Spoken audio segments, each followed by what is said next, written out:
নমস্কাৰ ছাত্ৰ academy এছএমটি YouTube চেনেললৈ মই আজি তোমালোকৰ মাজলৈ লৈছোঁ ক্লাছ 8ৰ অসমীয়াৰ লেচন 1ৰ দ্বিতীয় পাৰ্টটো অৰ্থাৎ ইয়াৰ আগত এটা পাৰ্ট দিছোঁ যদি চোৱা নাই চাই ল'ব আৰু যদি মই চেনেলটো ছাবস্ক্ৰাইব কৰি পাওঁ যাতে আগলৈ এনেকুৱা ধৰণৰ ক্লাছবোৰ পাই থাকে। 2 নম্বৰ, তলৰ শব্দসমূহৰ অৰ্থ শব্দ সম্ভাৰত চাই নিজৰ বহীত লিখা। উত্তৰ, শব্দ অৰ্থ গণ্য লেখত ল'বলগীয়া গতানুগতিক নতুনত্ববিহীন অস্ত্ৰোপচাৰ অপাৰেশ্যন ৰোগ চিকিৎসা কৰাৰ বাবে অস্ত্ৰৰ প্ৰয়োগ বৰ্বৰ নিজ অসভ্য পৰিত্যাগ এৰা ত্যাগ কৰা প্ৰবাদ প্ৰবচন মানুহৰ মুখে মুখে চলি অহা আগৰ দিনৰ কথা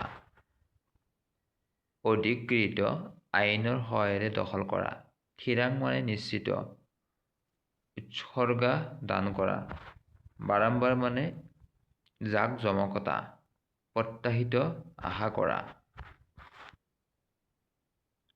আড়ম্বৰ মানে জাক জমকতা ভাৱমূৰ্তি কোনো ব্যক্তি বা বিষয় সম্পৰ্কে লোৱা ধাৰণা পুঞ্জীভূত মানে থুপ খাই থকা সাম কটা মানে উপশম হোৱা সন্নিৱিষ্ট মানে অন্তৰ্ভুক্ত।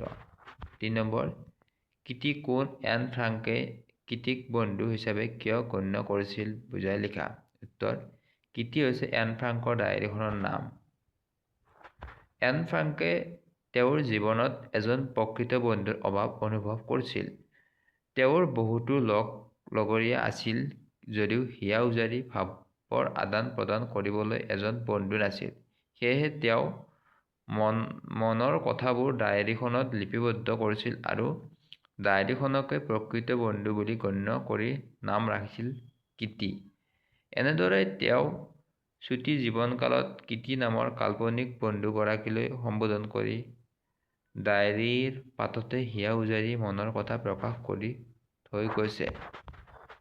4 নম্বৰ, এন ফ্ৰাংকৰ ডায়েৰীখন পুথি আকাৰে প্ৰকাশ হোৱাত কোনে আগভাগ লৈছিল। তেখেতে এই ডায়েৰীখন কিয় পুথি আকাৰে প্ৰকাশ কৰিছিল। উত্তৰ, এন ফ্ৰাংকৰ ডায়েৰীখন পুথি আকাৰে প্ৰকাশ হোৱাত তেওঁৰ দেউতাক অট ফ্ৰাংকে আগভাগ লৈছিল। এন ফ্ৰাংকে 1942 চনৰ 12 জুনৰ পৰা ডায়েৰী লিখা কামটো আৰম্ভ কৰিছিল। আৰম্ভণিতে তেওঁ এই ডায়েৰী সম্পূৰ্ণ নিজৰ বাবেহে লিখিছিল। 1944 চনৰে কোনোবা এদিন ইংলেণ্ড চৰকাৰৰ এজন বিষয়াই লণ্ডনৰ পৰা অনাতাঁৰ যোগে ঘোষণা কৰিলে যে যুদ্ধ সাম কটাৰ পিছত তেওঁ জাৰ্মান অধিকৃত অঞ্চলত বাস কৰা যি সকল ইংলেণ্ডৰ লোকে যুদ্ধৰ সময়ত দুখ যন্ত্ৰণা ভোগ কৰিছিল তেওঁলোকৰ সাক্ষ্য গ্ৰহণ কৰিব আৰু এইবোৰ জনসাধাৰণৰ মাজত প্ৰচাৰ কৰিব। তেওঁ বিশেষকৈ চিঠি পত্ৰ আৰু ডায়েৰীৰ কথা উল্লেখ কৰিলে। বিষয়াজনৰ কথাত অনুপ্ৰাণিত হৈ এন ফ্ৰাংকে সিদ্ধান্ত ল'লে যে যুদ্ধ শেষ হোৱাৰ পাছত তেওঁৰ ডায়েৰীখনৰ ভিত্তিত এখন পুথি প্ৰকাশ কৰিব। অনুলিপি তেওঁ লিখা কথাবোৰ কিছু সম্পাদনা কৰি পুনৰ লিখি উলিয়ালে।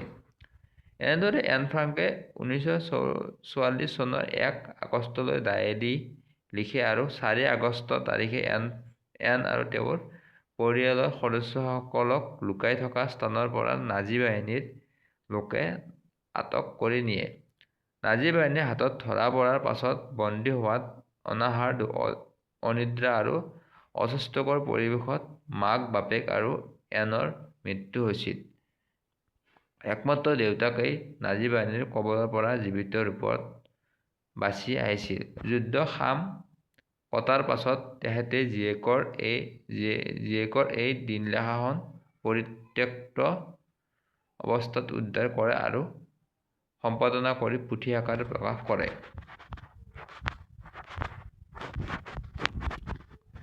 এন ফ্ৰাংক আৰু আইতাকৰ সম্বন্ধ কেনে আছিল। আইতাকৰ স্মৃতিৰ বাবে তেওঁ কি কৰিছিল। উত্তৰ, এন ফ্ৰাংক আৰু আইতাকৰ সম্বন্ধ মধুৰ আছিল। তেওঁ আইতাকক খুব ভাল পাইছিল। আইতাকৰ স্মৃতিৰ বাবে তেওঁ নিজৰ জন্মদিনত জ্বলোৱা মমবাতিবোৰৰ লগতে আইতাকৰ বাবেও এডাল মমবাতি জ্বলাইছিল। 6 নম্বৰ, পাঠটো পঢ়ি এন ফ্ৰাংকৰ সেই সময়ত হোৱা মনৰ ভাৱৰ বিষয়ে লিখা। উত্তৰ: পাঠটো পঢ়ি সেই সময়ত এজনী 13 বছৰীয়া ছোৱালীৰ মনৰ কথা বুজিব পৰা যায়। তাই সৰু কালতে ইমানবোৰ দুখ কষ্টৰ মাজেৰে পাৰ হ'ব লগা হৈছিল। আজিৰ পাৰ্টত ইমানখিনি নেক্সট আৰু বাকীখিনি কুৱেশ্যন এনচাৰ দিম। সকলোৱে ভালকৈ পঢ়িব বুলি আশা কৰি আজিৰ ক্লাছটো ইমানে সমাপ্ত কৰিছোঁ। নমস্কাৰ।